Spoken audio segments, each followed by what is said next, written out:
Well, we actually could put a scale up on the deck and ask the dolphins to slide up out of the water, just like this, onto that scale, to be able to know exactly how much they weigh so we can get an accurate weight for them and make sure they have the perfect diet just for them. Now, something that is also incredible is that we were able to teach our dolphins how to do a voluntary ultrasound. So, this is one of the ways that we're able to track Allie's pregnancy and make sure her calf is staying nice and healthy. So we had a veterinarian visit and they had an ultrasound machine. They could get an inside look at their heart, their lungs, their liver, and just like I mentioned, Allie is pregnant. We're able to track the health of her calf throughout her whole pregnancy, all with Allie's health. And these are just some of the incredible ways that we are able to teach dolphins things that help with their own health care. Now, the reason we're being able to teach all these incredible things is because of the relationships that we've built with the dolphins. Now, one of the best things about building this very strong relationship is actually being able to get into the water with them. Now, Nicole has spent many years building her relationship with these incredible animals, so let's give her a round of applause as she dives on in.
their natural behaviors.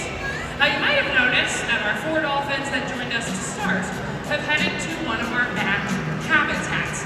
Now hopefully in just a few minutes, we're going to introduce you to the other 3 dolphins that live here at 7 Seas. You'll get a chance to meet all 7 of our dolphins. And the reason they're in separate social groups is because dolphins live in a fission fusion society, just like people have. We all have different relationships with our friends and family, and that is the same for the dolphins.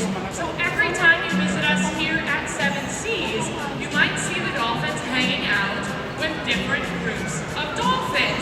And it's one of the ways we're able to change up every single day here. Now, I have a question for everyone out there. Does anyone in the audience like seafood? Oh, that is a lot of hands. Well, there is a website called seafoodwatch.org. It's updated by Monterey Bay Aquarium every single year, and it lets you know what seafood choices are most sustainable for you and your family to enjoy. And that way, there's lots of seafood for dolphins and humans and all of the other animals that live in the ocean for years to come. Once again, that website is called seafoodwatch.org. Now, it does look like our next 3 dolphins are coming out to introduce themselves to all of you. Now, the first dolphin that we're going to meet from this group is Nolani. Nolani is 21 years old. She is Tahiko's oldest daughter. Here's Nolani showing off for all of you. And one more time. Now her dorsal fin, that fin on her back is very unique. It's got lots of waves in it like a lasagna noodle. Over here on the left, Jen is hanging out with Nolani's younger sister, Allison. Allison is 19 years old. She's going to show off just how much energy she has for all of you today. Now her dorsal fin on her back has a little white spot right on top, which is a great way to tell her apart. Now last but not least, Spree is 22 years old, hanging out with Nicole. Spree is the smallest dolphin here at 7 Seas. She's going to show off her basketball skills for all of you. Here she goes. And now you have met all 7 dolphins that live here at 7 Seas. Now, a very frequently question that we get here at 7 Seas is how do dolphins communicate with one another? Now, if dolphins need to communicate in short distances, they will use vocalizations in order to communicate. Now, they do not have vocal cords like you or I. All of the sounds that they make come from the blowhole on top of their head.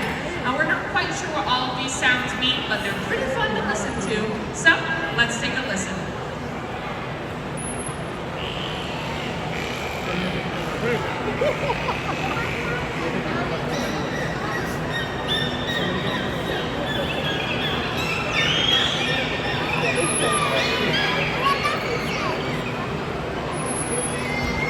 Let's give it up for our choir of dolphins. Now, if dolphins need to communicate across longer distances, they do not have cell phones like we do. They use body language with a behavior called a breach. Now, this is when a dolphin jumps high into the air and lands on their back or side, making a loud booming sound. Now, we do have a few breaching experts here this afternoon. I think Spree's going to show off for all of you first. She adds a little bit of a twist to her breach. Well, it looks like maybe she went to go see what was going on somewhere else in the habitat, and that's completely okay. She's not in the mood for breaching right now. We might try it again later, but Allison is going to show you her version of a breach front and center. Here she goes. And that booming sound is what's communicating across those longer distances. And these are just a few of the ways that dolphins are able to communicate with one another.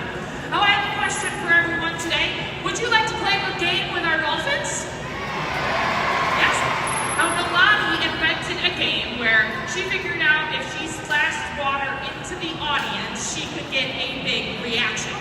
She thought that this was so much fun, she taught her friends to play exactly the same game.